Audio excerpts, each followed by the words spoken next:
We're back here on the GSMC Chip Shot Football Podcast for our second segment. If you are just joining us now, we just finished talking about James Cook and all the details on a potential contract period for him. You know, this offseason I'm sure it'll be filled with it, but also next offseason as well. Got into the details of that, but now we're moving on to Jonathan Allen. And the news coming from the NFL sources today was that the Washington Commanders officially gave the two-time Pro Bowl defensive tackle Jonathan Allen the permission to look for a trade, and he is entering the final year of his contract. He is one of their more established players, really one of the, I guess, the pillars of what they are right now, right? Because this whole journey of where the Commanders are right now, I guess you could go back to 2017 when he was drafted in the first round, and really getting a player like him of that pedigree, and then leading into now, almost like 8 years later, basically. Jonathan Allen's been through it all, has seen a bunch of stuff with his organization, has seen a lot of changes, a lot of struggles, and now has one season where it looks like they're about to turn the corner. But they have given him permission to seek a trade potentially, and, I mean, it doesn't mean that he is just being kicked out the door, but it is something definitely noteworthy just because, right, you just don't give permission to a guy of this caliber to just, you know what, if you want to leave, like, you can leave, it's fine, we give you permission to do that. That usually doesn't happen with great players. So this is interesting in the fact that, you look at this, and immediately when I heard this news and I started thinking about it, I'm thinking like, all right, well, Jonathan Allen, it kind of makes no sense for him to move on if one of their biggest weaknesses was run defense. And I know they drafted a young player like Johnny Newton, just last year in the second round, and they extended Deron Payne, which is great. But, I mean, again, you just don't let Jonathan Allen, a guy like that, walk out the door, especially when you need to improve your run game, right? So I'm thinking, all right, well, if they're going to let him go, immediately I went to, like, Myles Garrett, and I know it's not necessarily the same position, defensive line, I guess, technically, but outside versus inside. And when you're talking about run stuffers, you don't really think of Myles Garrett right away. You just think of him as a pass rusher. And I'm just thinking, like, if Jonathan Allen's going to need an extension and, you're really serious about going after Myles Garrett, if you're the Washington Commanders, this move then does make a little bit of sense, because if you do want to move on from Jonathan Allen and you do want to get Myles, it's going to be hard to pay all of them, right? I think they gave Deron Payne like 4 years, 90-something or 80-something $million.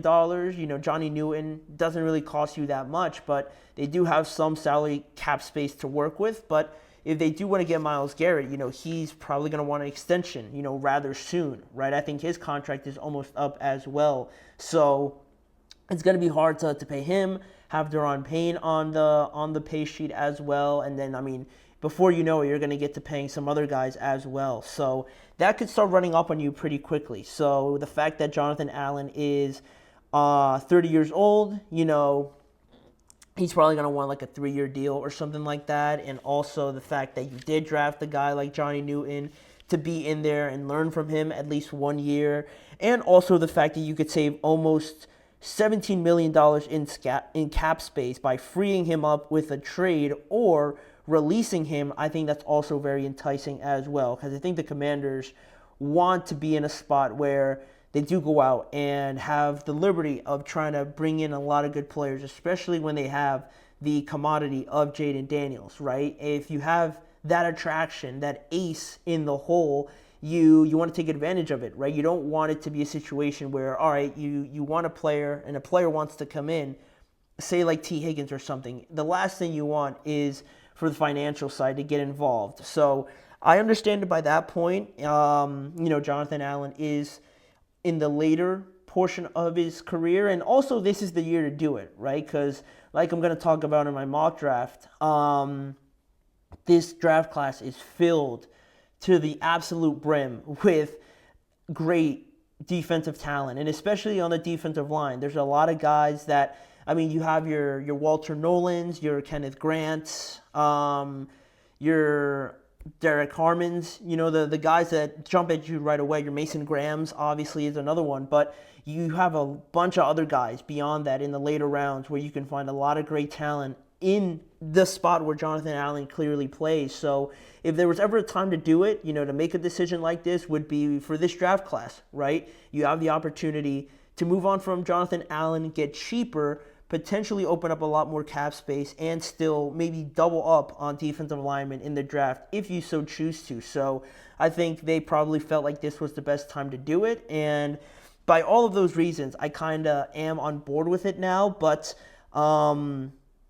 I think with the fact that you are kind of going in this direction now, I think it makes me more convicted that if I was in their shoes, that I want to double down on getting that defensive line shored up, right? If you are losing Jonathan Allen, you better make sure to get maybe like two guys at least on that side of the ball, in that position group where you really shore up that run defense. Because this defense played pretty decent, right? I mean, like, they were all right pass coverage-wise and stuff like that. They get after you as well, but that run defense, they got absolutely just shoved into the ground and run over by the Philadelphia Eagles. And, that's a divisional opponent, so it's not like it's just going to go away anytime soon.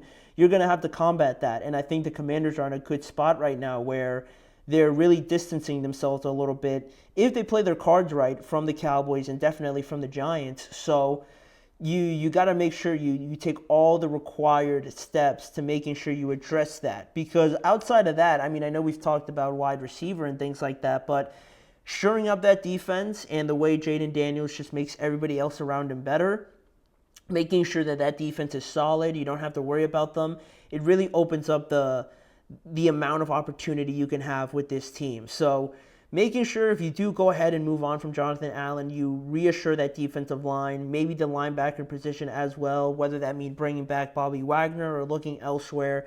They got to reassure that for sure this year. And, now looking at Jonathan Allen and, what it could mean for him and where he could end up, he's 30 years old.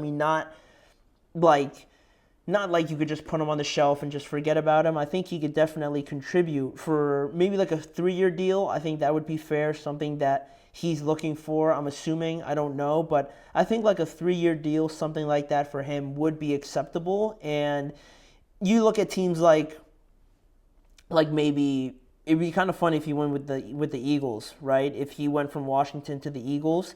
It wouldn't surprise me at all, honestly. But I know that the Eagles are having guys like Milton Williams and Josh Sweat as free agents and stuff like that. So, they're one of the best, if not the best, at restocking at that spot. So it wouldn't surprise me too much. And it's kind of funny how the Eagles and Commanders are connected in this sense, because both of them are heavily linked with trying to get a guy like Myles Garrett. So it kind of makes me think, like, if Myles ends up on the Commanders and the Eagles have two guys as free agents, that they wouldn't mind bringing in Jonathan Allen, right? They would have Jonathan Allen make the short trip over from Washington to go play for Philly. Or if the Eagles, get Myles Garrett, Jonathan Allen, I wouldn't be also surprised if he ends up staying with the Washington Commanders as well. So that could be an option for him. I think the Rams would be very enticing because, you would have a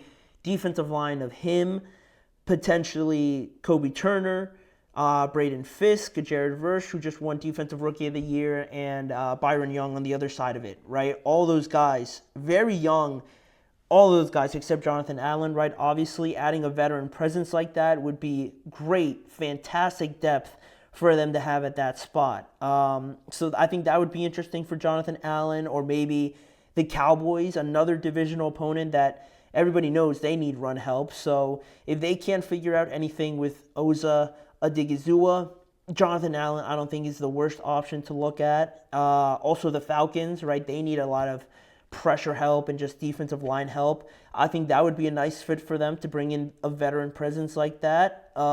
Even the Cincinnati Bengals too. They just released Sheldon Rankings. So bringing in a guy that plays at that spot also, again, not the worst idea in the world. Those are just a couple of teams I was thinking about. But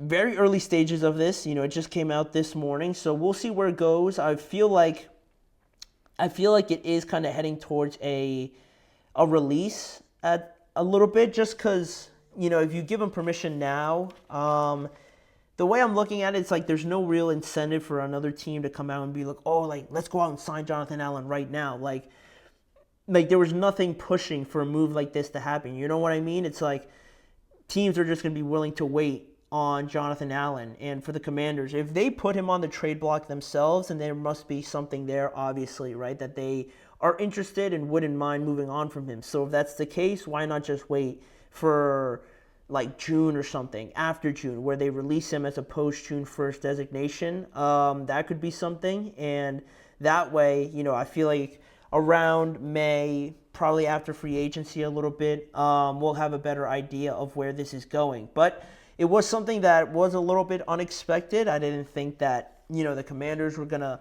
release or just move on from a guy like that, especially because that's a position of need. But they definitely, I have to believe, have bigger things in mind, right? They have to, because you just can't get worse, right? You have to get better, one, but the thing you can't do is get worse, right? After the Eagles ran 7 touchdowns in on you, they have to address it somehow, and losing a guy like Jonathan Allen is definitely not the way to do that. But we'll see. It's still very, very early stages of it for now. But for us and this show, it is time now to get into our official mock draft now. I split it up into 3 parts because I know I've done a mock draft before, and I tried to do it in 2, and it was still very rushed. So I split it up into 3. So once we get through this mock draft, it'll take us to the end of the show. So when we return, we're going to get to the first 10 picks of this draft class, go through them, my selections, some trades in there, and see where we go from there. So don't go anywhere.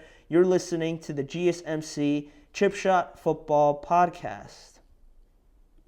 Looking for